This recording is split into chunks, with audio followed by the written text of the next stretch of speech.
Assalamualaikum warahmatullahi wabarakatuh. Anak-anakku kelas 6 yang Pak Guru sayangi, alhamdulillah kita semua diberikan kesehatan oleh Allah sehingga kita bisa beraktivitas untuk hari ini, yaitu mengikuti pembelajaran secara online, pelajaran akidah akhlak. Dan untuk lebih barokahnya, mari kita mulai pembelajaran kali ini dengan ucapan Bismillahirrahmanirrahim. Nah, anak-anakku kelas 6 yang Pak Guru sayangi, kita akan bahas soal tengah semester yang kemarin minggu lalu pernah Pak Guru berikan, dan mari kita bahas bersama-sama, yaitu pada halaman 31. Nomor 1, kalimat Astaghfirullahaladzim disebut juga kalimat istighfar. Nomor 2, jika seseorang berbuat tercela dan tidak menjalankan perintah Allah, maka di akhirat akan mendapat balasan darinya, yaitu berupa siksa neraka. Setelah berbuat salah kepada temannya, anak langsung mengucapkan kalimat istighfar dan kemudian meminta maaf kepada temannya tersebut. Nomor 4, membaca istighfar adalah bukti meyakini bahwa Allah Maha Pemberi Ampun. Allah bersifat Al-Ghafur. Nomor 5, bunyi kalimat istighfar yaitu Astaghfirullahaladzim. Kemudian nomor 6, arti kata Astaghfirullahaladzim adalah aku mohon ampun kepada Allah, Tuhan yang Maha Agung. Nomor 7, setelah melakukan kesalahan hendaknya kita selalu mengucapkan kalimat istighfar. Nomor 8, kalimat thayyibah berarti kalimat yang baik. Nomor 9, Asmaul Husna adalah nama-nama yang baik bagi Allah. Nomor 10, Asmaul Husna yang disebut pada ayat Al-Quran berjumlah 99. Nomor 11, berikut ini yang termasuk manfaat dari suka meminta dan memberi maaf adalah maka hidup akan harmonis. Hidup dalam kehidupan sehari-hari kita akan harmonis. Nomor 12, sebesar apapun kesalahan dan penyimpangan yang kita lakukan akan tetap dimaafkan oleh Allah Subhanahu wa taala. Hal tersebut karena Allah mempunyai sifat dan asma al-afu, yaitu Allah Maha Pemaaf. Nomor 13, tujuan mengenal dan memahami Asmaul Husna adalah yaitu untuk mendekatkan diri kita kepada Allah. Nomor 14, orang yang beriman dan bertakwa kepada Allah akan mendapatkan balasan berupa surga. 15, sesuatu yang pasti akan menimpa semua makhluk hidup adalah kematian. Kullu nafsin dha'iqatul maut. Jadi semua makhluk Allah yang bernafas, yang hidup pasti akan menghadapi kematian, dan juga diantaranya kita sebagai manusia yang mempunyai nafas, yang mempunyai kehidupan pasti akan kembali kepada Allah. Nomor 16, qada dan qadar biasa disebut dengan takdir. Nomor 17, Mira mendapat nilai terendah ketika guru mengadakan tes. Mengetahui hal tersebut, Mira segera belajar dan sungguh-sungguh. Ketika guru mengadakan tes yang kedua kalinya, Mira mendapatkan hasil yang tinggi. Hal tersebut merupakan salah satu bukti dari takdir mu'allak. Jadi takdir ada dua, ada takdir mu'allak, ada takdir mubrom.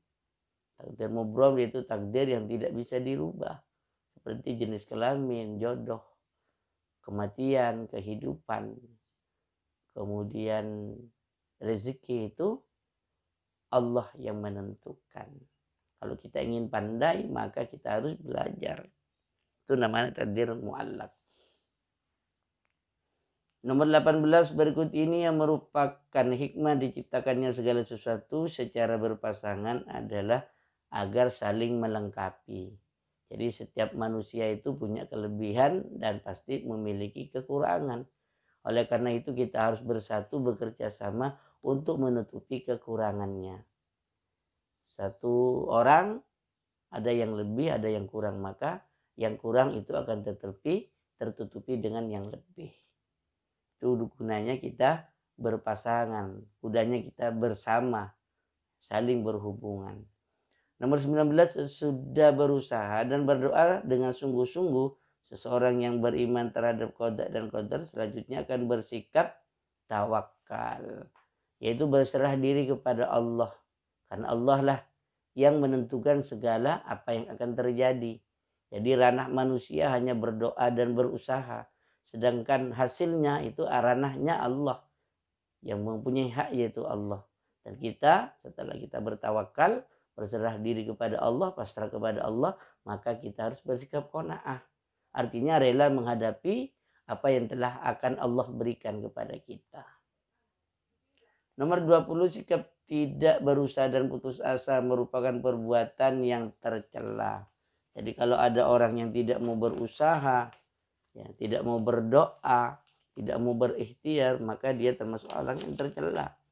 Karena la yughayyiru ma biqaumin itu artinya kita diberikan kesempatan oleh Allah untuk melakukan yang terbaik, ya, melakukan yang terbaik, melakukan perubahan. Nomor 21, jenis kelamin manusia ditentukan oleh Allah. Ini yang dimaksud dengan takdir mubrom. Ya, takdir yang ditentukan oleh Allah, takdir mubrom. Nomor 22, berkeluh kesah ketika mendapat musibah termasuk akhlak yang tercela. Ini suka menggerutu. Jadi orang yang suka menggerutu ini biasanya dia tidak memiliki sikap qanaah. Ketika melakukan sesuatu kemudian tidak berhasil atau gagal, nangis, marah misalnya, menggerutu. Ini yang termasuk akhlak tercela, berkeluh kesah, kesana kemari berkeluh kesah. Inilah dan itulah, itu akhlak yang tidak baik. Nomor 23, jadilah maka terjadilah merupakan ucapan Allah ketika menciptakan segala sesuatu, kun fayakun. Nomor 24, sunnatullah dapat berarti hukum-hukum Allah. Artinya kalau kita makan kita akan kenyang. Kalau kita tidur maka tidak akan ngantuk. Kalau kita minum tidak akan haus. Nomor 25, meski segala sesuatu telah diatur oleh Allah, manusia harus tetap berikhtiar, tetap berusaha. Karena ranah ikhtiar itu ada pada kita. Karena kita mumpung diberikan kesempatan oleh Allah, maka kita melakukan yang terbaik. Sehingga Allah akan memberikan apa yang sesuai dengan usaha kita. Manjadda wajada. Barang siapa yang sungguh-sungguh maka dia akan sukses, akan berhasil dengan apa yang dilakukannya. Nomor 1, jelaskan makna kalimat astaghfirullahaladzim. Astaghfirullahaladzim merupakan kalimat istighfar. Artinya ampunilah dosaku ya Allah yang maha agung. Jadi ungkapan rasa penyesalan atas apa yang kita lakukan. Menyesal kemudian berjanji tidak akan mengulangi perbuatan lagi. Kemudian nomor 2, sebutkan manfaat dari memperbanyak membaca istighfar. Jadi orang yang selalu membaca istighfar itu akan dijauhkan dari perbuatan yang tidak baik. Dan juga akan terhindar dari perbuatan dosa yang sama. Contoh misalnya ketika kita berbuat kejelekan maka langsung membaca istighfar. Insya Allah kita akan terjaga dari kesalahan yang sama. Itu banyak membaca istighfar. Karena manusia itu tidak akan pernah lepas dari dosa. Oleh karena itu setiap hari kita membaca istighfar. Kalau baginda Nabi tidak kurang dari 80 kali dalam satu hari. Ya, sehari semalam tidak kurang dari 80.